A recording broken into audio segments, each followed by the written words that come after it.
না যে হায় আফসোস, আমি যদি অমুককে কি করতাম, নেতা নির্বাচন না করতাম, বন্ধু হিসেবে যদি গ্রহণ না করতাম, তাহলে কি আমার অনেক ভালো হইতো। শেষ পর্যন্ত না পেরে বলবো যে আল্লাহ এই জালিমদেরকে কি করো, দ্বিগুণ শাস্তি দাও। দ্বিগুণ দ্বিগুণ। আমরা বলবো, আমরা যারা খারাপ মানুষকে নেতা হিসেবে নির্বাচন করেছি, মেনে নিয়েছি, তাদের ব্যাপারে বলবো যে এই লোকগুলো আমাদের কি করছে, আদাল্লুনা, আমাদেরকে পথ ভ্রষ্ট করেছে, আমাদের খারাপ কাজের সাথে সম্পৃক্ত করিয়েছে। আল্লাহ এদেরকে দ্বিগুণ শাস্তি দাও। আসসালামু আলাইকুম ওয়া রাহমাতুল্লাহি ওয়া বারাকাতুহু।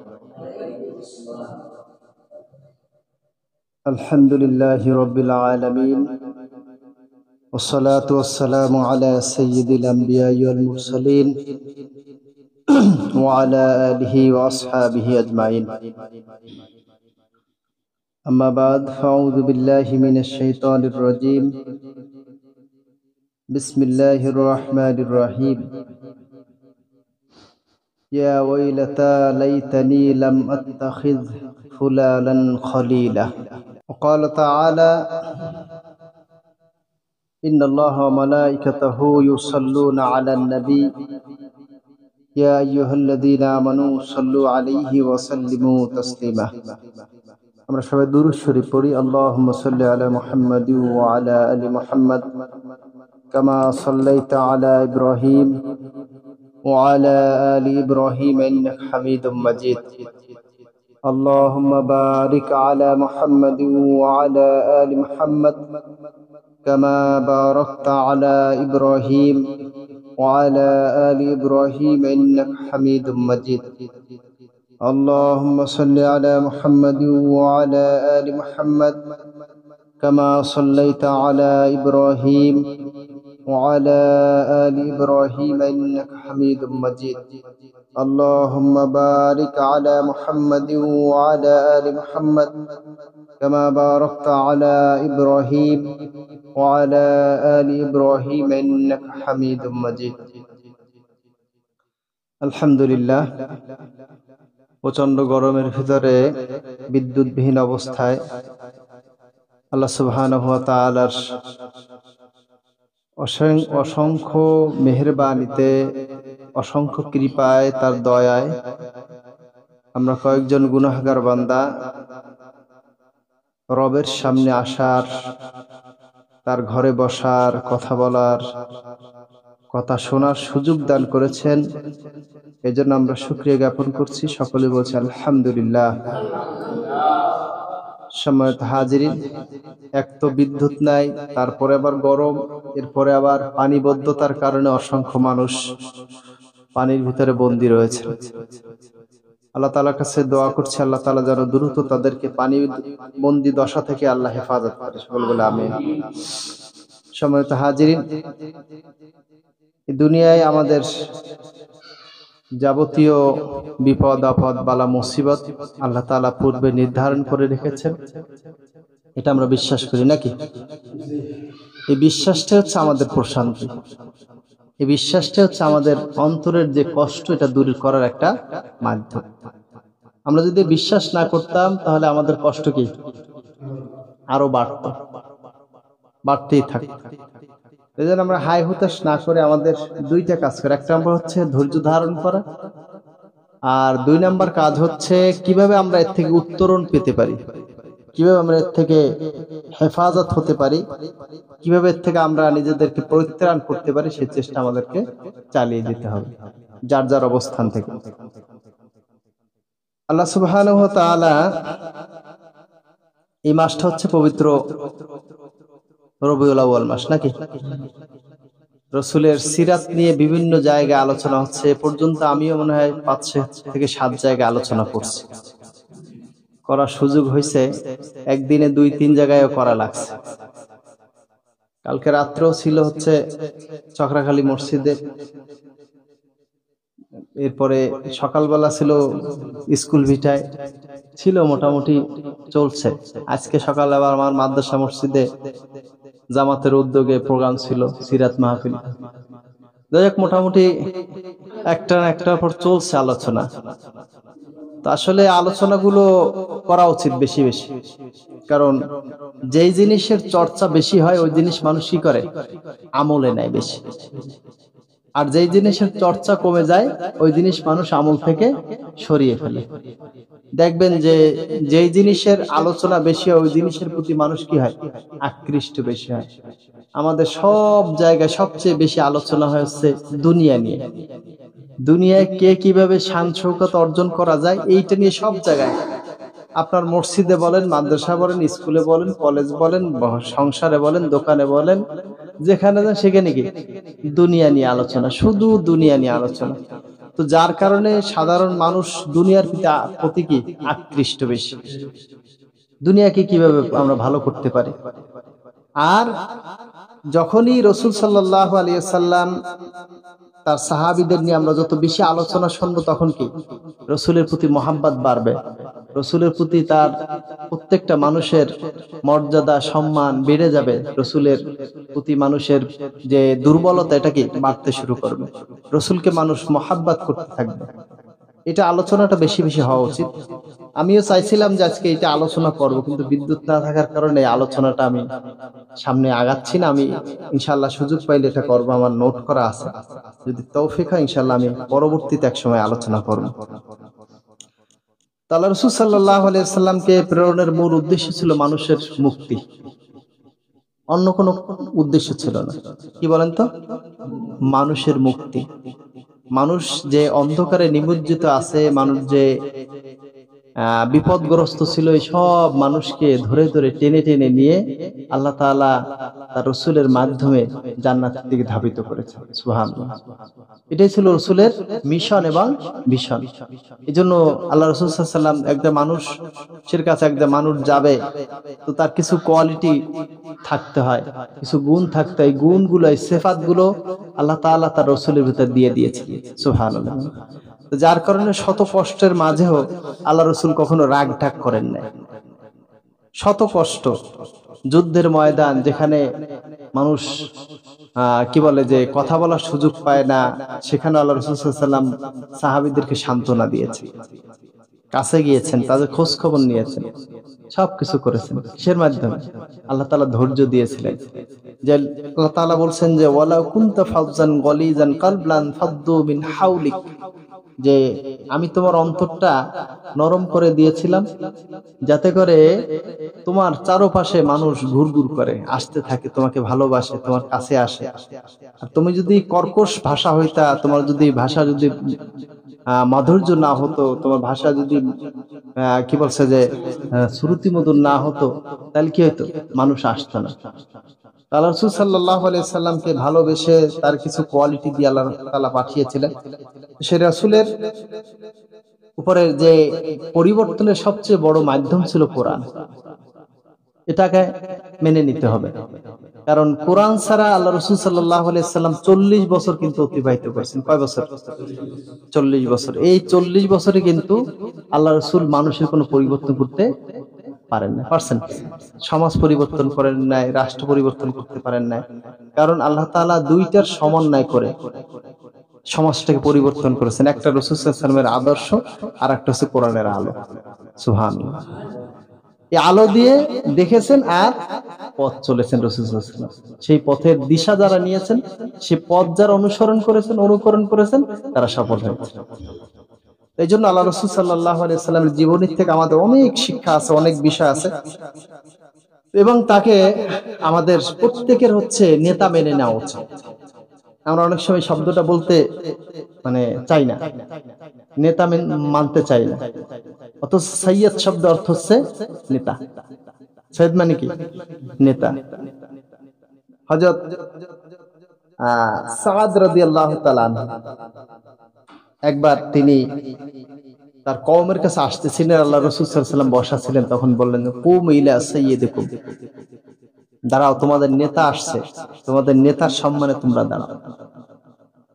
তো এখানে সাইয়্যিদ শব্দ হচ্ছে নেতা। যে নেতা আমরা আরবিতে শব্দ ব্যবহার করলেও এটা বাংলায় আমরা মেনে নিতে পারি না, কারণ নেতা মেনে নেওয়া কিন্তু খুবই কি কষ্টকর বিষয়, এত সহজ না। আরবের মক্কার যে কুরাইশ, পৌত্তলিক, কাফির যারা ছিল, তারা আল্লাহ রাসূল সাল্লাল্লাহু আলাইহি ওয়াসাল্লাম শুধুমাত্র যদি বলতেন যে আমি একজন ধর্মীয় নেতা, শুধুমাত্র ধর্ম প্রচারক, আমি সমাজে শুধুমাত্র নামাজ, রোজা, হজ, যাকাত জাস্ট এইগুলা চালাবো, আর কোনো কিছু আমার দরকার নেই, আল্লাহ রাসূলের সাথে কারো কোনো শত্রুতা থাকতো না, থাকতো। এটা স্বাভাবিক একটা। আমাদের সমাজে অসংখ্য মানুষ দেখবেন নামাজ পড়ে, রোজা রাখে, কোনো বিরোধিতা নেই, কিন্তু যখনই রাষ্ট্র নিয়ে কথা বলে তখনই বিরোধিতা শুরু হয়। কারণ রাষ্ট্র থেকে ধর্ম আলাদা করাটার মানেই হচ্ছে রাষ্ট্রের ভিতরে সাধারণ মানুষকে ধর্ম বিরোধী বানিয়ে তোলা, সহজ হয়ে যায়। কারণ ধর্মহীন একটা রাষ্ট্র হচ্ছে এক, মানে কি বলে, যে যেমন অভয়ারণ্য বলা যায়, যে বাঘ, শৃগাল এগুলোর জন্য বন, এটা হচ্ছে কি অভয়ারণ্য। সেখানে তো তাদের কোনো ভয় নাই। তারা যদি এই মানুষ যেখানে বসবাস করে এইখানে যদি আসে, তাহলে কি তাদের জন্য ভয় আছে, কিন্তু ওখানে তো তাদের ভয় নেই, বরং তারা কি ওখানে সেরা, ওখানে সাধারণ মানুষের জন্য ভয়। রাষ্ট্র থেকে যখন ইসলামকে উঠিয়ে দেওয়া হবে, তখন রাষ্ট্রে অরাজকতা, অশ্লীলতা, বেহায়াপনা এবং সকল ধরনের ইসলামিক যে কালচার আছে তার থেকে বয়কট করে মানুষকে অসামাজিক কার্যকলাপে লিপ্ত করানো সহজ হবে। এই জন্য সকল মানুষ কি করে, এই ইসলামটাকে আলাদা রাখার চেষ্টা করে, পাঠ করে নিয়েছে যে ইসলাম শুধু এই জায়গায় গিয়ে মানতে হবে, আর বাকি জায়গায় ইসলাম মানার কোনো দরকার নেই। এটা ইসলাম বোঝে না, এটা ইসলামের ব্যাপারে কি মূর্খ, অজ্ঞ। ইসলামের এখানে কোনো নির্দেশনা নাই, কোনো বক্তব্য নাই, এটা শুধু আমাদের ব্যক্তিগত যে মত আছে, মতের উপরে চললে হবে। বলেন নাউযুবিল্লাহি মিন যালিক। এটা করার কোনো সুযোগ নেই আমাদের। আমাদের ইসলামকে পরিপূর্ণভাবেই মানতে হবে এবং সব জায়গায় মানতে হবে। এই জন্য আল্লাহ রাসূল সাল্লাল্লাহু আলাইহি সাল্লামের যে জীবনীতে আমরা যদি দেখি, তাহলে দেখবো যে আল্লাহ রাসূল সাল্লাল্লাহু আলাইহি সাল্লামের জীবনের সব সেক্টর তিনি ঘুরছেন, সব সেক্টরে তিনি দায়িত্ব পালন করছেন। কেন করছেন? আল্লাহ তাআলা বলছেন কি, যে লাকাদ কানা লাকুম ফি রাসূলিল্লাহি উসওয়াতুন হাসানাহ। আল্লাহ রাসূল তিনি বলছেন যে তোমাদের জন্য, আমরা যারা উম্মাত, আমরা যারা মানুষ, বলছে যে তোমাদের জন্য রাসূলের জীবনীতে রয়েছে উত্তম চরিত্র, উত্তম আদর্শ, যে আদর্শ সব জায়গায় তুমি কি করতে পারবা, ব্যবহার করতে পারবা। এমন কোন সেক্টর নাই, এমন কোন জায়গা নাই, এমন কোন বিষয় নাই যেই বিষয়ের সাথে রাসূলের জীবনের কোনো সম্পর্ক নেই। সুবহানাল্লাহ। সে রাসূল সাল্লাল্লাহু আলাইহি সাল্লামকে পাঠিয়েছেন মানুষের জন্য মডেল হিসেবে। এর আগে আল্লাহ তাআলা ঘোষণা করেছেন যে ইন্নাকা লাআলা খুলুকিন আযীম। আল্লাহ রাসূল তোমার চরিত্র হচ্ছে মহান, সুবিশাল। বলছে যে প্রত্যেকটা জিনিস মাপার একটা যন্ত্র আছে, যেমন বাতাস মাপার একটা যন্ত্র আছে, তারপরে স্বাভাবিক যে আমরা পণ্যগুলো মাপি তার একটা যন্ত্র আছে, তারপরে সমুদ্রে যে পানি মাপে তার একটা যন্ত্র আছে, টেম্পারেচার মাপার জন্য একটা যন্ত্র আছে, মানুষের শরীরে যে তাপমাত্রা মাপার জন্য একটা যন্ত্র আছে, এই সব কিছু যন্ত্র আছে। বলছে যে আজিম বলা হয় যেই বিষয়টা, আজিম হচ্ছে এমন জিনিস যেই বিষয়ে মাপার কোনো যন্ত্র নেই। সুবহানাল্লাহ। কোনো যন্ত্র নেই, ওইটা মাপার কোনো কিছুই নাই, পয়দা হয় না, সৃষ্টি হয় না। যেটা আল্লাহ তাআলা তার রাসূলকে দিয়েছেন, যার চরিত্রটা এত মহৎ, এত মহান, এত গভীর, এত ডিপ, যেটা মেপে কেউ শেষ করতে পারবে না, এর পরিমাপ করার কোনো কারো সুযোগ নেই। তো রাসূল সাল্লাল্লাহু আলাইহি ওয়াসাল্লামকে আমাদের একটা সেক্টর থেকে, আমি একটা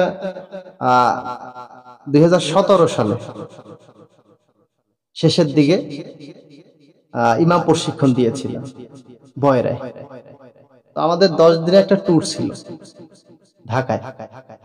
ঢাকায় হচ্ছে আপনার ওই ইসলাম ফাউন্ডেশনের যে কেন্দ্রীয় যে অফিস, সেখানে। তো তৎকালীন ডিজি ছিলেন হচ্ছে শামীম আফজাল, তো অনেকে আপনারা নাম শুনছেন। শামীম আফজাল ছিল শেখ হাসিনার একেবারে খুব কাছের লোক। শেখ হাসিনার সাথে যারা তাৎক্ষণিক দেখা করতে পারতেন তার ভিতরে শামীম আফজাল ছিল একজন। ওনার কথা শুনতো। উনি একটা প্রোগ্রামে বলছেন যে জামাতের লোকজন খালি রাসূলকে মুহাম্মদকে নেতা বানাইতে চায়, কিন্তু আসলে সে নেতা না। বলে নাউজুবিল্লাহ যায়। এটা কি? রাসূলকে খাটো করা, ছোট করা, যে রাসূলকে নেতা মানবে না। তার মানে রাসূলকে যদি নেতা না মানা যায় তাহলে কি অনেক কাজই করা সম্ভব। এটা তারা করেছেন এবং তিনি খুব তার প্রশংসা করেছেন। আল্লাহ তাআলা তার আমলের কি জাযা দান করুক। আর কি বলবো, এছাড়া কিছু বলার নাই। জান্নাতি বা জাহান্নামী আল্লাহ ভালো জানেন। সময়ত হাজিরিন, যে আল্লাহ রাসূল সাল্লাল্লাহু আলাইহি ওয়াসাল্লামকে যে আমরা নেতা মেনে নেই, কাল কিয়ামতের দিন প্রত্যেককে তার নেতার সাথে উঠানো হবে। প্রত্যেক ব্যক্তি, আপনি যে যাকে আদর্শ মানেন, আপনি যাকে লালন করেন, আপনার যেই মডেল গুলো গ্রহণ করেন, বলে ওই নেতা সে যদি আপনার এই বেঁচে থাকে তাহলেও, আর যদি বেঁচে নাও থাকে তাহলেও, আপনার রাষ্ট্রে থাকলেও হবে বা রাষ্ট্রের বাইরে যদি কাউকে মারেন তাকেও আল্লাহ তাআলা আপনার তার সাথে উঠাই নেবে। সে যাই হোক, যদি সেই নেতা যদি সুদখোর হয় তাহলে সুদখোরের সাথে আপনাকে উঠানো হবে। সেই নেতা যদি ঘুষখোর হয় তাহলে ঘুষখোরের সাথে উঠানো হবে। সেই নেতা যদি দুর্নীতিবাজ হয় সেই দুর্নীতিবাজ নেতার সাথে আপনাকে উঠানো হবে। সেই নেতা যদি ধর্ষক হয় তাহলে সেই ধর্ষক নেতার সাথে আপনাকে উঠানো হবে। অর্থাৎ আপনার নেতা যে চরিত্রে হোক না কেন, আপনাকে যেভাবেই তাকে অনুসরণ করেছেন, যেভাবে তাকে অনুকরণ করেছেন, যেভাবে তাকে হাইলাইট করেছেন, সেভাবেই কি আপনাকে তার সাথে উঠানো হবে। তাহলে আমরা যদি সব নেতাকে বাদ দিয়ে আমরা যদি একজনকে নেতা হিসেবে গ্রহণ করি এবং তার আদর্শ যারা গ্রহণ করে, তার মতে যারা চলে, তাদেরকে যদি আমি নেতা বানিয়ে চলি, তাহলে আমার সেন্টার কোথায়? আমার সেন্ট্রালি আমি কাকে ফলো করতেছি? মুহাম্মদুর রাসূলুল্লাহ সাল্লাল্লাহু আলাইহি ওয়াসাল্লাম। এর বাইরে একজন মুসলমান যাওয়ার কোনো সুযোগ নাই। আমরা সকল মানুষের চরিত্র বা কর্ম সম্পর্কে আমরা কিন্তু অবগত নই। বলেন যে বাংলাদেশের দুইজনকে বেশি হাইলাইট করা হয়, সাথে আরো একজন আছে। এক নাম্বার হচ্ছে শেখ মুজিবুর রহমান। আচ্ছা বলেন তো, তার যে বয়স যেটা সে হায়াত পেয়েছিলেন, যে কত সালে ইন্তেকাল করছেন? ৭৫ সালে। আর জন্মগ্রহণ করছে ২০ সালে। তার মানে কত বছর? ৫৫ বছর। এই ৫৫ বছরের যে সময়টা তিনি পেয়েছেন, এই ৫৫ বছরের রেকর্ড কি আমাদের সবার কাছে আছে? আমরা কি বলতে পারবো যে ৫৫ বছরে এই কাজগুলো, সে জন্ম থেকে মৃত্যু পর্যন্ত এই কাজগুলো সব করছে এবং তার সব কাজগুলো পজিটিভ? কে বলতে পারবো? হ্যাঁ, সম্ভব না। কারণ সে নিজেও অনেক কাজ গোপন রেখেছে। এরপরে আসি জিয়াউর রহমান। তার যে বয়স, এই বয়সে কি সে যে কাজগুলো করছে সবকে আবার মুখস্থ? সবাইকে আমরা জানি? হ্যাঁ, তিনি কি জানাইছেন সব? হ্যাঁ, জানান না। এরশাদ, তিনি কি জানাইছেন সব? তার কি সব কর্মকাণ্ড আমাদের কাছে জানা আছে? জানা নেই। এভাবে করে করে আমরা যদি এক একজনের কাছে আসি, তাহলে দেখা যাবে যে সকলের ব্যক্তিগত অনেক আমল ছিল, অনেক কর্মকাণ্ড ছিল, যে কর্মকাণ্ডের সম্পূর্ণ শরীয়ত বিরোধী। হতে পারে না? আল্লাহ রাসূল সাল্লাল্লাহু আলাইহি সাল্লাম তার জন্মের পর থেকে মৃত্যুর আগ পর্যন্ত তিনি যতগুলো কাজ করেছেন, এমনকি মশারির তলে যে কাজ, সেটা আল্লাহ রাসূল সাল্লাল্লাহু আলাইহি ওয়াসাল্লাম প্রকাশ করে গেছেন। সুবহানাল্লাহ। তার কোনো কাজ কি নাই? গোপন নাই। কারণ আল্লাহ তাআলা তাকে মডেল হিসেবে পাঠাইছেন, তাকে মেনে নেওয়ার মতন করেই পাঠিয়েছেন, যাতে করে পৃথিবীর কোনো মানুষ এইটা বলতে না পারে যে আমি অমুক জায়গাটায় ল্যাকিংস পাচ্ছি, একটু দুর্বলতা পাচ্ছি, যে ওইটা কিভাবে মানবো, এই কিভাবে মানবে, এটা বলার কোনো সুযোগ আল্লাহ তাআলা রাখেন। সুবহানাল্লাহ। এজন্য আল্লাহ রাসূল সাল্লাল্লাহু আলাইহি ওয়াসাল্লাম কি মডেল হিসেবে মেনে নিতে হবে। আমাকে ওই সাজ, ওই ধাস, ওইটাকেই আমাকে ওই ফরম্যাট, আরেকটা বলে হচ্ছে ফর্মা, বলে না ঈদ বানায়, ওই ফর্মা, আমাদের ফর্মাকে মুহাম্মদুর রাসূলুল্লাহ সাল্লাল্লাহু আলাইহি ওয়াসাল্লাম। ওই ফর্মায় আমাকে উঠতে হবে, ওই ফর্মায় উঠে আমাকে ওই সাইজ তৈরি করে আমাকে সমাজে বিচরণ করতে হবে। আমি যদি ওইটা করতে পারি তাহলে আমার জন্য জান্নাত সহজ হয়ে যাবে, আমার জন্য দুনিয়ার জীবনকে তুচ্ছ তাচ্ছিল্য মনে হবে, এই দুনিয়ার জীবন আমার কাছে কোনো কিছুই মনে হবে না। আর যদি ওই সাজে না ফালাইতে পারি, ওই ফর্মা যদি না ফালাইতে পারি, তাহলে আমার জন্য বিরক্তির কারণ, সমস্যা হবে, অনেক সমস্যা তৈরি হবে। আল্লাহ তাআলা কাল কিয়ামতের দিন যখন এই নেতা, বিভিন্ন ধরনের নেতাদেরকে ডাক দেন, তখন বলবে ইয়া ওয়াইলাতা লাইতানি লাম আত্তাখিজ ফুলানান খলিলা। তখন ওই যারা কর্মী থাকবে, এই সমাজের কর্মী আছে না, হ্যাঁ, দল, অনেক দল নামাজের সময় নামাজ পড়ে না, নেতাও নামাজ পড়ে না, কথা বলেন না, পড়ে। তাহলে যেই নেতা নামাজ পড়ে না, সেই নেতার পিছনে ছোটা যাবে? জোরে বলতে হবে। এটা কি মুখের কথা না অন্তরের কথা? হ্যাঁ, যেই নেতা নামাজি না, আমি মারা যাব, আমি মারা যাওয়ার পরে যেই নেতা আমার নামাজে দাঁড়াইতে পারবে না, আমার জন্য শেষ, সারা জীবন তার পিছনে ছুটলাম, একটু আইসে একটু যে জায়নামাজের কি বলে যে জানাজার যে দোয়াটা আছে এইটা একটু পড়বে, এইটা যদি সে পড়তে না পারে, তার পিছনে ছুটে লাভ কি বলেন? তাহলে কেন তার পিছনে ছুটছে? কোন লাভ? দুনিয়ার স্বার্থ সে পাচ্ছে না। এই যে নেতা, অনেক নেতা দৌড়ায়, কর্মী দৌড়ায়, সবাই কি স্বার্থ পায় বলেন? এই যে হাজার হাজার কোটি কোটি টাকা নিয়ে গেছে, অসংখ্য নেতা আছে যারা 1 টাকাও পায় না, আছে না?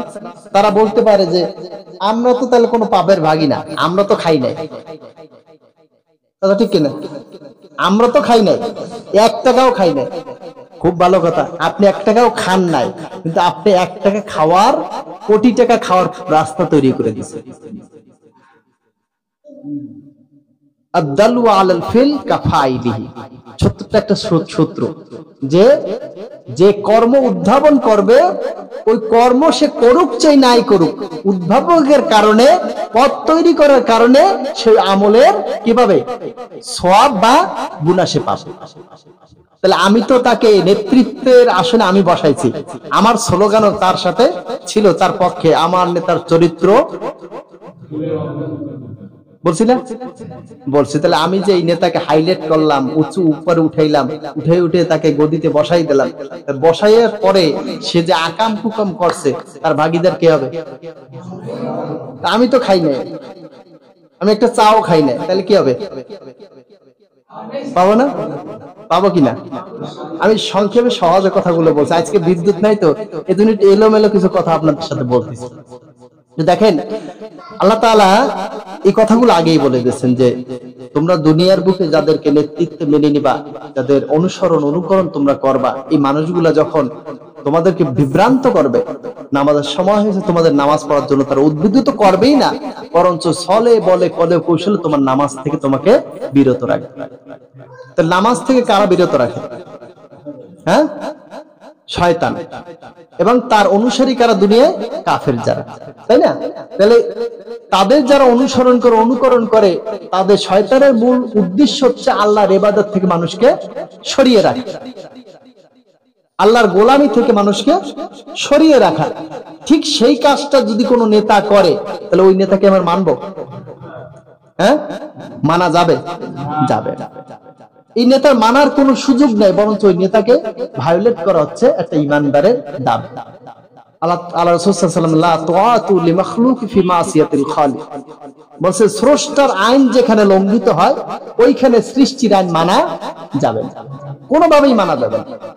আমার স্রষ্টা, আমার যিনি রব, আমার যিনি খালিক, আমার যিনি মালিক, আমার যিনি রাজ্জাক, আমার যিনি হায়াতের মালিক, আমার মৌতের মালিক, এই রবকে আগে সন্তুষ্ট রেখে এরপরে দুনিয়ার মানুষকে সন্তুষ্ট করতে হবে। আমার রবকে অসন্তুষ্ট করে অন্য কাউকে সন্তুষ্ট করা যাবে না। সহজ কথা হচ্ছে, তাহলে আমি নেতা মেনে নিলাম, আর আমার নেতা বললো নামাজ পড়া এখন এই মুহূর্তে দরকার নেই, নামাজ পড়ে পড়ে, জামাতে নামাজ না পড়লে খুব তো কি হবে? একথা বলে না অনেকে, বলে এই এখন তো প্রোগ্রাম করতেছে, এখন তো এই কাজ, আগে এইটা করো। আর আমার দিয়ে স্লোগান দেওয়ায়, কি স্লোগান দেওয়ায়? তার দলের স্লোগান দেওয়ায়, কোন নারায় তাকবীর স্লোগান দেওয়ায় না। আছে না? অসংখ্য আছে।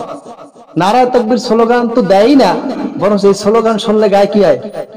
অ্যালার্জি শুরু হয়, চুলকানি, মহা ঔষধ। হ্যাঁ, শুরু হয়ে যায় চুলকানি, এমন চুলকানি যে চুলকানি কি সহজে হবে না।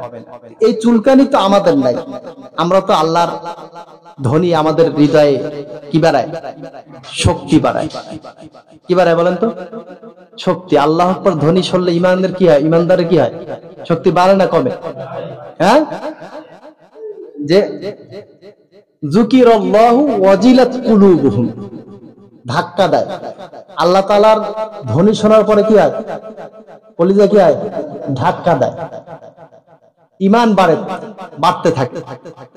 আল্লাহ রাসূল সাল্লাল্লাহু আলাইহি ওয়াসাল্লামের যে বদর যুদ্ধে যে অংশগ্রহণ করছিলেন মাত্র কয়জন? 313 জন। কতজনের বিরুদ্ধে?